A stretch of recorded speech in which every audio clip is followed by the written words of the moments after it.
Le marteau sur le Dow Jones, c'est ce qui a retenu notre attention cette semaine. Et je vous ai préparé mercredi une vidéo sur les chandeliers, les chandelles qui sont baissières. Et on voit vraiment là, que parfois, et je vous ai mentionné aussi, je vous donne des petits trucs là, pour être capable d'évaluer si ma chandelle elle est baissière, si j'ai un renversement de tendance, j'ai d'autres points qui viennent appuyer cette tendance-là haussière. Alors, on voit bien que c'est, ici on avait, sur le Dow Jones, on avait un super de beau marteau, et vous savez que je fais un peu d'astrologie boursière, et je vais vous dire que c'est écrit dans le ciel. Alors, on devait avoir besoin d'une confirmation, et le marteau est venu confirmer que le marché avait viré à la hausse. Alors, on avait, vous savez ici, j'ai une zone de résistance, et j'ai une moyenne mobile de 100 jours, qui revient plate. Alors, fait que ça, c'est un point pour les gens qui sont négatifs sur le marché. C'est un point qui ne fait pas leur bonheur, excusez-moi. Mais c'est ça. Alors, et on va voir ici, est-ce que la moyenne mobile de 100 jours, pas 200 jours, mais 34 va se croiser. Alors, moi, je pense qu'on a encore quelques jours à la hausse sur le marché américain. Aussi, je vais faire du pouce sur le marteau. J'ai, dans la section c'est juste du technique, j'ai quelque chose à vous présenter. Et là, c'est sur un biseau. Un biseau, c'est une figure de renversement aussi haussière. Alors, je vous dis que quand je l'ai analysé ce matin, oh, j'ai dit, OK, il est en préparation. Alors, voyez-vous, c'est des figures qui parfois peuvent nous donner là, des hausses de marché ou de secteur ou d'indice. Alors, peu importe, mais ça, on va le voir dans la section, c'est juste du technique. La semaine dernière aussi, je vous ai présenté le graphique de Meta-Platform et je vous mentionnais qu'on était à l'intérieur d'un triangle et il a sorti hors de son triangle. Et là, présentement, avec le marché, il monte aussi. Alors, est-ce qu'il va venir toucher le haut de son triangle? Alors, moi, je vais vous dire, pour ceux qui ont suivi nos formations, l'indicateur secret va vous guider.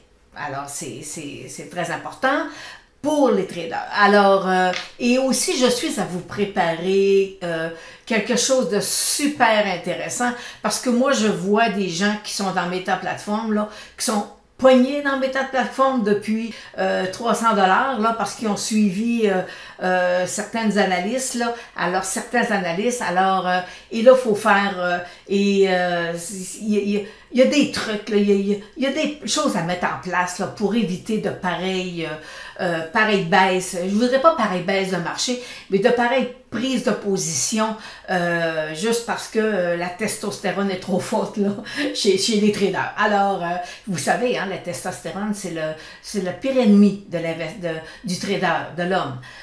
Parce que vous embarquez, votre cerveau embarque dans un mouvement, là, puis ça, c'est lié à la testostérone.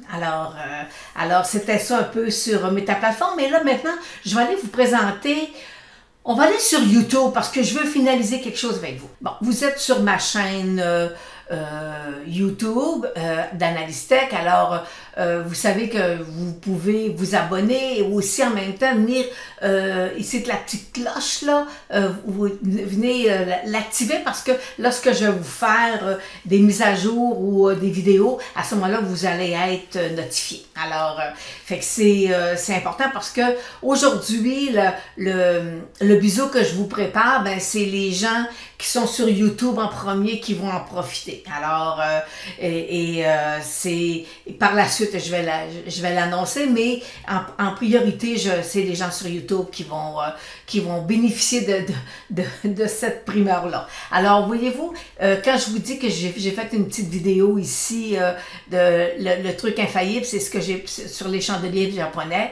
Alors, et ça, c'est ça va vous aider là, dans votre trading. Et aussi, vous avez ici la playlist. Alors, si vous cliquez sur la playlist, vous allez avoir toutes les titres toutes les vidéos, c'est-à-dire que j'ai faites qui sont un peu plus instructifs. OK, qui vont, avec le temps, ils vont passer. Je parle de la moyenne mobile de 100 jours. Et c'est dans je vais aller, Alors, dans ma playlist, vous avez ici toutes les vidéos qui sont, comme je vous mentionnais tantôt, un peu plus instructifs. Et voyez-vous ici quelques figures dans un bon marché. Ben, c'est cette figure-là que je vous parle pour le biseau que je vais vous présenter tantôt dans la section C'est juste du technique. Ça va vous permettre de faire de vous un meilleur investisseur. Alors, c'est des petites vidéos d'environ 15, 10, 15, 20 minutes. Alors c'était ça un peu ma chaîne YouTube. Et alors, abonnez-vous et venez activer la petite cloche. Alors, on poursuit avec ce qui nous attend cette semaine. Alors, lundi, le marché américain est fermé, le Memorial Day. Alors, fait que ça devrait, forcément, le marché canadien va être à la traînée parce que c'est quand le marché américain est tranquille, mais le marché canadien aussi est assez morose. Alors cette semaine, qu'est-ce qui retient notre attention? On a la Banque Laurentienne qui va déposer ses résultats. On a aussi DSG, j'ai oublié le nom, excusez-moi. On a jeudi, on a CAE qui est autant sur le marché canadien que sur le marché américain. On a aussi, jeudi, on a BRP qui dépose ses résultats. Sur le marché américain, c'est assez tranquille, là. GameStop, on va le faire avec du technique. On a Lululemon aussi qui va déposer, nous donner ses résultats. Et vous savez, Lululemon, c'est une compagnie canadienne, hein? Alors c'est quand même intéressant. Alors c'est une petite, on a HP, il y a Hewlett Packard, il y a quand même, mais il faut y aller avec les titres qui ont un potentiel haussier ou baissier. Alors, j'en ai peut-être 2, 3 à vous présenter, là. Il faut avoir quelque chose là, à vous présenter techniquement parlant. Alors, allons voir maintenant les secteurs. Le Dow Jones, on a vu tout à l'heure, nous donner un beau marteau qui a fait que on a inversé la tendance. Présentement, on est à revenir, là, venir tester sa moyenne mobile de 200 jours et notre ligne ici, on a une zone de résistance. On nous mentionnait cette semaine que la semaine dernière, le Dow Jones c'était sa 8e semaine de baisse. Alors, c'est sûr, sur un graphique en semaine. Alors, 1, 2, 3, 4, 5, 6, 7, 8. Effectivement, il y a 8 semaines de baisse sur l'indice du Dow Jones. Et là, savez-vous d'où ça vient, ça, cette théorie-là du 8 semaines? Alors, je vais aller vous mettre le Dow Jones avec la cassure en 3 lignes. Alors, la cassure en 3 lignes, on n'a pas besoin de se mettre en semaine, on reste en jour. Alors, lorsque c'est une technique là, qui existe depuis belle lurette. Là. Et voyez-vous ici, 1, 2, 3, 4, 5, 6, 7, 8. Alors, j'ai eu 8 chandelles. Et c'est pas des chandelles qui se calculent avec le haut la baisse, là. Alors c'est un calcul qui est différent. Et lorsqu'on a 8 chandelles, généralement on a une poussée sur le marché. Et après ça, voyez-vous, on a eu un autre petit repli. Et là, cette chandelle-là englobe d'autres chandelles. Alors généralement, ça nous donne un point positif sur le marché. Ici, voyez-vous, là, ça on est en février. 1, 2, 3, 4, 5, 6, 7, 8. J'ai 8 baisses selon la cassure en 3 lignes et voyez-vous, le rebond se fait. Ici aussi, 1, 2, 3, 4, 5, 6, 7, 8, 9. 9, après ça, il y a un rebond qui se fait. Alors, la cassure en 3 lignes, c'est facile, c'est très visuel. Alors, tout ce qu'on a à faire, c'est d'aller changer. Regardez, moi, ce que je fais, c'est que je prends là, je suis en cassure en 3 lignes, puis je vais aller demander d'aller me mettre sur un graphique conventionnel. Fait que je vais juste faire une modification. C'est pas quelque chose que tu regardes tous les jours, sauf que ça te met des alarmes. On se met des alarmes pour dire « Ah, OK, je suis rendu...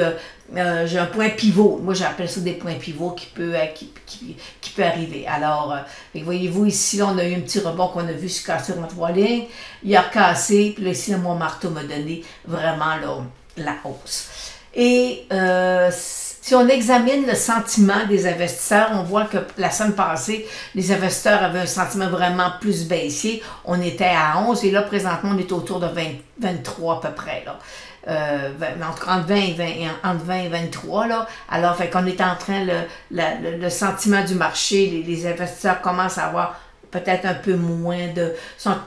ils vont commencer à venir, si jamais on traversait le 25, mais là, ça voudrait juste nous dire qu'ils commencent à être moins frileux, là. Ils ont moins peur, là, qu'un crash boursier. Alors, fait que ça, c'est le sentiment. Voyez-vous, ben, il me dit qu'on était à 21. Bon, OK. Voyez-vous, excusez-moi, je ne l'avais pas vu. Alors, fait qu'on surveille, voir jusqu'où, s'il commence à venir dans le vert, ben à ce moment-là, ça veut dire qu'à ce moment-là, les investisseurs prennent confiance dans le marché. Mon dollar US est en train un peu de fléchir avec une moyenne mobile qui est toujours haussière. Alors, c'est comme normal qu'il y ait un repli. On va voir s'il cassait en bas de 100 $. Là.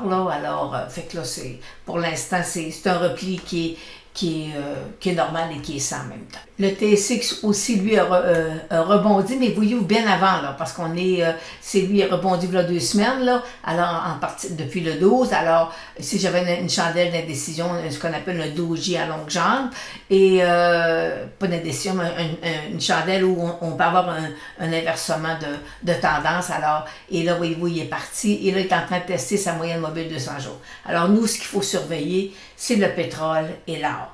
On a les banques aussi parce qu'on est quand même un secteur financier quand même assez puissant sur le TSX. La semaine dernière, je vous présentais la consommation discrétionnaire.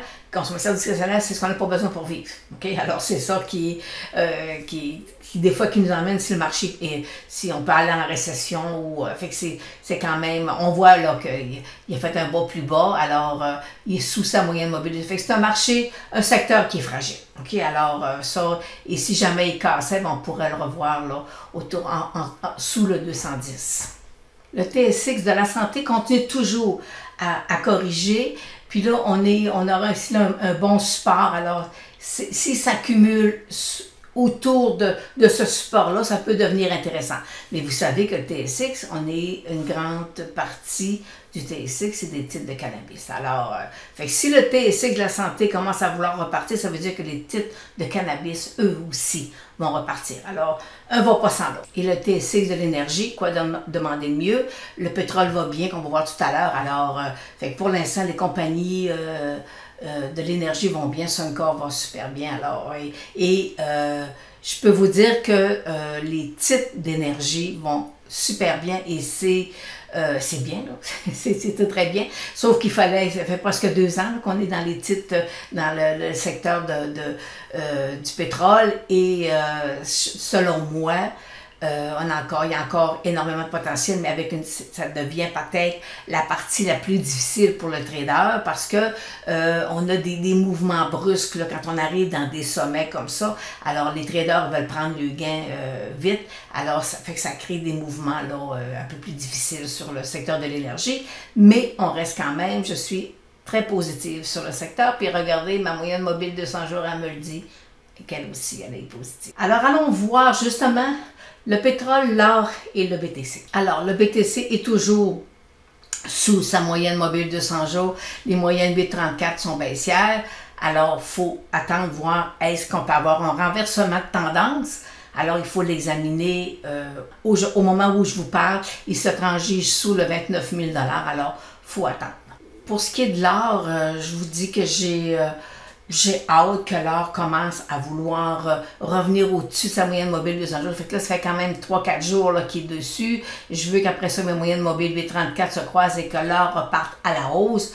Mais il faut qu'il reparte à la hausse sinon on pourrait le voir en dessous de 1700 l'once. Et le pétrole est revenu au-dessus de 115 $ le baril. Et présentement, il est au-dessus de 115 $ le baril. Moyenne mobile 200 jours haussière.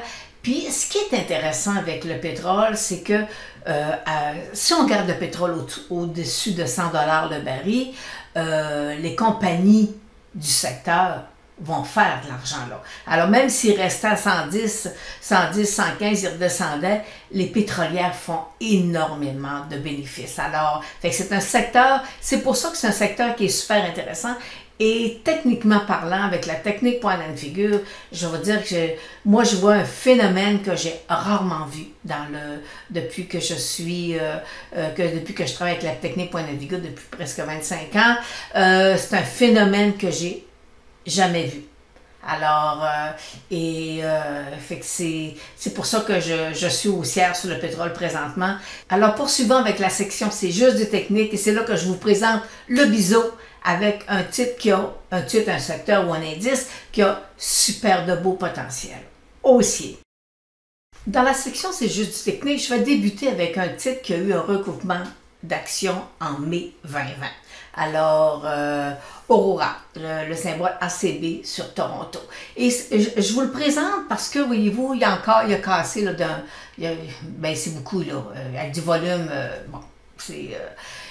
et c'est le risque d'un recoupement d'actions. Alors, c'est souvent, dans un recoupement d'actions, le titre va revenir dans la même tendance qu'il y avait. Alors, fait que moi, personnellement, je trouve que quand il y a un recoupement d'actions, moi, j'évite le titre, sauf si jamais la compagnie nous annonçait qu'il y a un recoupement d'actions pour X raisons avec des choses positives, tout ça, ça serait autre chose, là. Mais c'est peut-être une fois sur 10 qu'ils le font, là. Mais fait que des recoupements d'actions, lorsqu'on fait de l'analyse technique, c'est excessivement difficile. Et là, je vous présente le symbole NVDA qui a présenté ses résultats cette semaine. Et là, je vous le présente parce que moi, j'étais baissière sur le titre et j'ai eu quelques questions. Et là, je vais vous répondre, comment moi je le vois. C'est-à-dire comment moi je le voyais avec la technique point and figure. Et je vous ai dit que je vous préparais quelque chose parce que avec la technique point and figure, ce titre-là, c'était un titre à éviter. Et si on regarde juste là, regardez ici, là, il est sous sa moyenne mobile 200 jours, alors c'était quand même, c'est pas quelque chose d'intéressant. Je vais aller vous présenter sur mon site, sur le site d'Analystech, qu'est-ce que j'avais présenté là comme analyse. Alors, le 10 mars dernier, c'était un titre, puis voyez-vous, je mettais que c'était un titre avec, en tout cas, il y avait un risque d'endettement, il y avait quand même du volume. Et lorsque j'avais ici, moi, là, je vais aller vous mettre, je disais, si jamais il casse le support, le titre va descendre et retester le 155 $ à peu près, son prochain support. Alors, et voyez-vous, tout était là. Le titre revenait sous sa moyenne mobile 200 jours. Je vais revenir sur le graphique. Et là, voyez-vous, en mars, il y a eu un rebond. Il a rebondi, pas capable d'aller tester dépasser son sommet.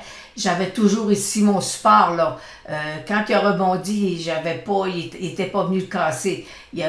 Fait qu'il a rebondi, il est revenu, là il l'a cassé, puis voyez-vous, il nous touché le 155 $. Alors, fait que ça c'est juste au niveau technique, puis là je vais aller vous présenter la technique point and figure, où était notre signal d'alarme. Bon, alors avec la technique point and figure, on avait ici, on est à l'automne 2021. On a un signal comme de quoi que le titre va corriger. Et là, avec la technique, on attend, on a un rebond. Et voyez-vous, toute cette position-là nous disait l'automne dernier, je veux dire en novembre, en décembre, là, lorsqu'il a cassé, selon la technique point and figure, ça nous donnait un signal, éviter le titre. Éviter le titre parce que le titre va descendre autour de 210 $. Et effectivement, voyez-vous ici, là, il a descendu à 210, il a rebondi, mais toute cette accumulation-là nous le faisait descendre encore plus profondément. Et c'est ce qui fait que la technique point and figure sur les titres va vous sauver la vie. Puis il ne faut pas... faut que je vous mentionne aussi que ce titre-là se transigeait à des multiples, là, je pense qu'il est au-dessus de 50, 70, parce que présentement, son multiple est à 43 fois les bénéfices. Il est encore dispendieux, là, dans un contexte, parce que présentement, c'est ça qui, techniquement parlant, tous les titres qui avaient des multiples élevés sont en train de se faire ramasser par le marché. Alors, puis ça, on n'a pas le choix, là. Fait qu'on fait juste suivre nos moyennes mobiles, puis on sait que le marché est en train de pénaliser les titres avec des multiples trop élevés. Et le titre de NVIDIA, voyez-vous, c'est un titre qui était à éviter. Puis pour l'instant, puis présentement, j'ai pas de signal d'achat dessus, là. Alors, fait que c'est un titre. Fait que voyez-vous, c'est la technique point and figure. Quand je vous dis que ça sauve des vies, ben c'est ça. On en a l'exemple présentement. Alors, techniquement, il est venu toucher ici son support à 155. Là, il est en train de rebondir, mais il est sous une moyenne mobile 200 jours baissière. Les moyennes 8,34 ne sont pas croisées. Il y a peut-être un petit rebond là, parce que mes indicateurs sont en train de repartir, mais je n'ai pas un signal que le titre va renverser sa tendance, là, parce que j'ai ici, là, il y a une bonne résistance à 205. Alors, fait que est-ce que c'est une décision à prendre? Tu dis, est-ce que jamais il va venir tester le 205, je liquide ma position à perte? Ben là, c'est à vous de décider. Mais ce titre-là, depuis décembre dernier, c'était un titre à éviter. Le Lululemon va déposer, je pense que c'est jeudi ou vendredi. Alors, bon, là, faut se dire aussi que les gens, la pandémie, les gens retournent au travail, alors travailler en mou, c'est possiblement que le temps est passé. Alors, fait qu'on a présentement là, ici un support. Il était bien à 260, il est venu tester le support, il a rebondi. Moyenne mobile 200 jours, alors moi je pense que c'est un titre pour les traders seulement. GameStop, lui, c'est quand même, je vais vous dire, parce que ça pourrait être quelque chose d'intéressant pour le trader, là. Alors, si je tire ici, voyez-vous, mes supports, pas mes supports, excusez, si je tire mes lignes de tendance, alors, et là, parce que vous savez, quand moi je tire mes lignes de tendance, je mets toujours en fermeture. Ça évite, j'ai les bons points. Alors, voyez-vous, il est revenu au-dessus de sa moyenne mobile de 100 jours. Présentement, s'il perçait là, le 180, ça pourrait être un titre là, qui peut revenir dans la faveur des investisseurs. Alors, il faut le surveiller. Il faut vraiment, là, moi je vais vous dire, pour qu'il y ait une inversion de sa tendance, il faut qu'il perce le 180. Alors, les traders vont s'amuser dans le titre d'ici les prochaines semaines. La Banque Laurentienne, c'est intéressant. Mais pas pour tout de suite, là. Mais oui, j'ai une moyenne mobile de 100 jours qui est baissière. Alors, je suis sur un support. J'ai un deuxième support là. Mais ce qui devient intéressant, que si jamais la banque, là, perçait le 45 $, à ce moment-là, ici, là, voyez-vous, j'ai pas grand-chose, là, présentement. Alors, moi, je pense que c'est une petite banque, c'est une banque laurentienne. Quand on analyse le marché américain avec les petites banques, le BKX, je pense, le symbole des petites banques régionales, ben c'est l'équivalent. La banque laurentienne, là, on ne peut pas la comparer à la Banque Royale. Techniquement parlant, on n'est pas, c'est deux titres complètement différents. C'est deux grosses entreprises. La Banque Royale est beaucoup plus grosse que la Banque Laurentienne. Alors, fait que si jamais il revenait à percer le 45, ça pourrait devenir quelque chose d'intéressant. Fait que là, ce qu'on va faire, c'est que techniquement parlant, on le laisse corriger, on le laisse descendre et à un moment donné, il va nous donner un signal que son dividende devient super intéressant et que techniquement aussi, il nous dit on est prêt à faire une raille avec la Banque Laurentienne. Mais pas pour l'instant. CAE qui est dans un couloir latéral sous sa moyenne mobile de 100 jours, il a cassé son support, il est en train de rebondir. Le volume est quand même ben ordinaire, là. Alors, moi, je pense que si jamais il cassait, il revenait, à ce moment-là, il pourrait venir se rasseoir autour de 23-24. Alors, je ne suis pas haussière sur le titre de CAE. Alors maintenant, c'est le temps de vous présenter le titre ou le secteur ou l'indice avec un biseau et vous voyez à l'écran, il y a le titre du Bitcoin, le BTC. Alors, tout à l'heure, je vous ai présenté qu'on était toujours en tendance baissière, mais par contre, j'ai une figure technique qui est apparue et là, je me dis, ah, ok, faut que j'en tienne compte. Alors, première des choses qu'on fait, c'est que là, pour bien voir le biseau en question, je vous mets le graphique seulement en ligne, une ligne, c'est parce qu'on a juste les fermetures. Alors, c'est beaucoup plus facile. Alors, on voit ici que si je tire une ligne, j'ai un biseau. Ici, là, je tire une ligne là, puis je tire une ligne là. Alors, j'ai un beau biseau qui se dessine. Bon, je suis... là, vous avez le graphique du Bitcoin sur TradingView. Alors, fait qu'on voit très bien, là, présentement, il est à 29 000. On voit très bien qu'il est à l'intérieur d'un biseau. On a eu beaucoup de volume, là, ici. Alors, et là, ça veut dire que mon biseau, généralement, un biseau, il faut qu'il vienne ici un peu plus, là, qu'il vienne fermer, là. Et là, on va voir à un moment donné qu'il va sortir, puis il devra sortir sur du fort volume. Advenant une sortie hors de son biseau, selon moi, on pourrait le revoir autour de 38 000 $. Et si je vous mets le graphique en 4 heures, bon, on a aussi encore le biseau qui est là. Et voyez-vous, c'est que ici, là, ça veut dire que si jamais il perçait le 30 000, on pourrait dire, avec du fort volume, on pourrait dire à ce moment-là qu'il est reparti. Mais ça va me prendre du volume pour le faire sortir. Alors, mais techniquement parlant, avec le biseau, on devrait avoir, le Bitcoin devrait rebondir et devrait sortir, puis selon moi, là, techniquement parlant, il pourrait aller toucher le 38 000. Et vous savez que je fais un peu d'astrologie boursière. Et présentement, ben, je vais vous dire que c'est écrit dans le ciel qu'on devrait possiblement avoir un rebond là, sur le Bitcoin. Alors c'est sur ça que se termine notre clin d'œil de la semaine avec C'est juste du technique avec le BTC. Alors, allez voir la petite vidéo que je vous ai déjà mis là, sur les biseaux et fait qu'on se revoit sur ça la semaine prochaine en espérant que peut-être qu'on va avoir une hausse, que le BTC va sera enclenché. Puis vous n'oubliez pas que sur le marché canadien, il y a plein il y a des ETF qui sont liés au Bitcoin, alors ça peut être peut-être intéressant là, si techniquement là, le Bitcoin partait. Parce que n'oubliez pas, c'est juste du technique. Alors, bonne semaine.